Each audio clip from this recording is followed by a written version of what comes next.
Hello, എല്ലാവർക്കും പുതിയൊരു job update ന്യൂസിലേക്ക് സ്വാഗതം. അപ്പോൾ നമ്മളിന്ന് ഒരു ജോബ് ന്യൂസാണ് ചെയ്യുന്നത്. അപ്പോൾ ഒരുപാട് ജോലിയുടെ ഒഴിവുകളൊക്കെ കണ്ടപ്പോൾ നമുക്ക് ഈ ഒരു വീഡിയോ ചെയ്യാമെന്ന് തോന്നി. അങ്ങനെയാണ് നമ്മൾ ഈ ഒരു വീഡിയോ ചെയ്യുന്നത്. 10ാം ക്ലാസ് ഡിഗ്രി യോഗ്യതയുള്ളവർക്കായിട്ടാണ് സ്റ്റാഫ് സെലക്ഷൻ കമ്മീഷൻ എന്ത് ചെയ്തിട്ടുള്ളത്, രണ്ട് വിവിധ തസ്തികകളിലേക്ക് വിളിച്ചിരിക്കുന്നത്. അപ്പോൾ നമുക്ക് എന്തൊക്കെയാണ് കാര്യങ്ങളെന്ന് ഡീറ്റെയിൽ ആയിട്ട് നോക്കാം. അപ്പോൾ നമ്മൾ ഈ ഒരു വീഡിയോ ഉപകാരപ്പെടുകയാണെങ്കിൽ തീർച്ചയായിട്ടും നിങ്ങൾ ഈ ചാനൽ ഒന്ന് സബ്സ്ക്രൈബ് ചെയ്യുക. അതുപോലെ തന്നെ നമ്മുടെ ലൈക്ക് ചെയ്യുക.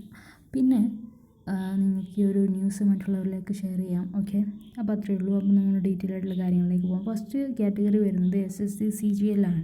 അതിൽ വേക്കൻസീസ് വരുന്നത് എത്രയാണ്, 17,727 കാണുന്നുണ്ട്. അപ്പോൾ അത്യാവശ്യം വേക്കൻസീസ് ഉണ്ടാവും. ഏജ് ലിമിറ്റ് 18 to 32 ക്വാളിഫിക്കേഷൻ ഡിഗ്രിയാണ് ഇതിന് വരുന്നത്. അവസാന തീയതി ജൂലൈ 24. അടുത്ത കാറ്റഗറി വരുന്നത് SSC MTS ആണ്.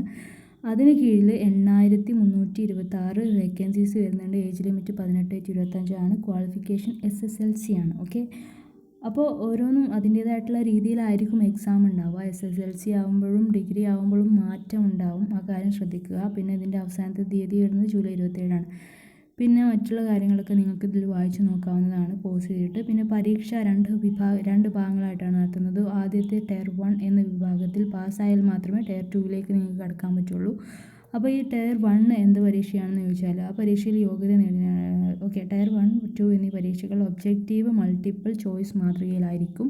തെറ്റുത്തരത്തിന് -50, അതായത് 0.50 എന്ന് പറഞ്ഞാൽ അര മാർക്ക് നിങ്ങൾക്ക് നെഗറ്റീവ് മാർക്ക് ഉണ്ടായിരിക്കും. ഓക്കെ, അപ്പോൾ tier 1 general intelligence, general awareness, quantitative aptitude, English language എന്നീ 4 വിഷയങ്ങളാണുള്ളത്.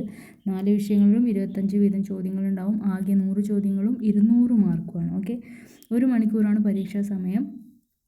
പിന്നെ ടയർ 1 പാസ്സായാൽ 2ലേക്ക് കടക്കുന്നതാണ്. ആദ്യ സെക്ഷനിൽ മാത്തമാറ്റിക്കൽ എബിലിറ്റിയുടെ 30 ചോദ്യങ്ങൾ, റീസണിങ് ആൻഡ് ജനറൽ ഇൻ്റലിജൻസിന് 30 ചോദ്യങ്ങളുണ്ടാവും.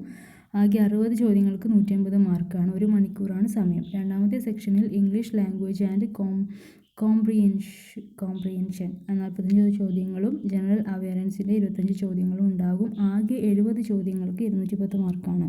1 മണിക്കൂറാണ് സമയം. മൂന്നാമത്തെ സെക്ഷനിൽ കമ്പ്യൂട്ടർ നോളജ് മൊഡ്യൂളിൽ ആകെ 20 ചോദ്യങ്ങളാണ്. മറ്റു കാര്യങ്ങളൊക്കെ നിങ്ങൾ വായിച്ച് നോക്കുക, അല്ലെങ്കിൽ ഈ വീഡിയോ ദൈർഘ്യമേറി പോകും. ഓക്കെ, പിന്നെ നിങ്ങൾക്ക് പോസ് ചെയ്തിട്ട് നോക്കാവുന്നതാണ്. ഇതൊക്കെ എക്സാമിനെ കുറിച്ചാണ് പറയുന്നത്.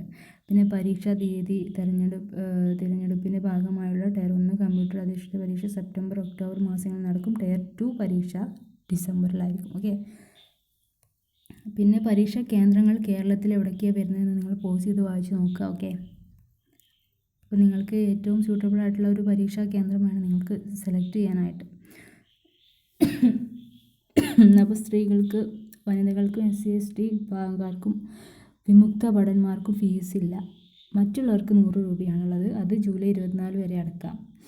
പിന്നെ ssc.gov.in എന്ന സ്റ്റാഫ് സെലക്ഷൻ കമ്മീഷൻ്റെ പുതിയ വെബ്സൈറ്റ് വഴി ഓൺലൈനായിട്ടാണ് നിങ്ങളിത് അപേക്ഷിക്കേണ്ടത്, നിങ്ങളിതിന് ക്വാളിഫൈ ആണെങ്കിൽ. പിന്നെ നേരത്തെ പഴയ വെബ്സൈറ്റ് വഴി 1 ടൈം രജിസ്ട്രേഷൻ നടത്തിയവർ പുതിയ വെബ്സൈറ്റിൽ പുതുതായി 1 ടൈം രജിസ്ട്രേഷൻ നടത്തേണ്ടതാണ് എന്ന് കൂടി അറിയിച്ചുകൊള്ളുന്നു. ഓക്കെ, അതൊരു ശ്രദ്ധിക്കേണ്ട കാര്യമാണ്. അപ്പോൾ ഇത്രയും കാര്യങ്ങളാണ് നമുക്കിത് പറയാനുള്ളത്. അപ്പോൾ ssc.government.in എന്ന് പറയുന്ന സൈറ്റിലാണ്. ആ സൈറ്റ് ഞാൻ വേണമെങ്കിൽ കൊടുക്കാം, നമുക്ക് അടിച്ചാക്കുന്നത്. അപ്പോൾ ഡിസ്ക്രിപ്ഷനിൽ കൊടുക്കാം ആ ഒരു സൈറ്റ്. അതിൽ കയറിയിട്ടാണ് നമ്മൾ അപ്ലൈ ചെയ്യേണ്ടത്. ഓൾറെഡി ഇതിൽ പഴയ പഴയ സൈറ്റിലാണ് നിങ്ങൾ രജിസ്ട്രേഷൻ നടത്തിയിട്ടുള്ളതെങ്കിൽ പുതിയതിൽ നിങ്ങൾ രജിസ്ട്രേഷൻ കൂടി നടത്തേണ്ടി വരും എന്നും കൂടി ഇവിടെ പറയുന്നുണ്ട്. അപ്പോൾ ആ രജിസ്ട്രേഷൻ ആദ്യം നടത്തണമെങ്കിൽ മാത്രമേ നമുക്ക് SSCയുടെ കീഴിൽ പരീക്ഷ എഴുതാനായിട്ട് സാധിക്കുകയുള്ളൂ കേട്ടോ. അപ്പോൾ ഇത്രയും കാര്യങ്ങളാണ് നമ്മൾ ഈ ഒരു വീഡിയോയിൽ ചർച്ച ചെയ്തത്. ഓക്കെ, നിങ്ങൾക്ക് എന്തെങ്കിലും ഡൗട്ട് കാര്യങ്ങളൊക്കെ ഉണ്ടെങ്കിൽ നിങ്ങൾ കമൻറ്റിൽ ബോക്സിൽ നിങ്ങൾക്ക് ഇടാവുന്നതാണ്. ഓക്കെ, അപ്പോൾ അത്രയുമാണ് നമുക്ക് ഈ ഒരു വീഡിയോയിൽ പറയാനുള്ളത്. Okay, thank you for watching my video. ഈ ഒരു ന്യൂസ് ഉപകാരപ്രദമായെങ്കിൽ തീർച്ചയായിട്ടും നിങ്ങൾ ലൈക്ക് ചെയ്യുക, മറ്റുള്ളവരിലേക്ക് കൂടി ഷെയർ ചെയ്യുക. Thank you for watching.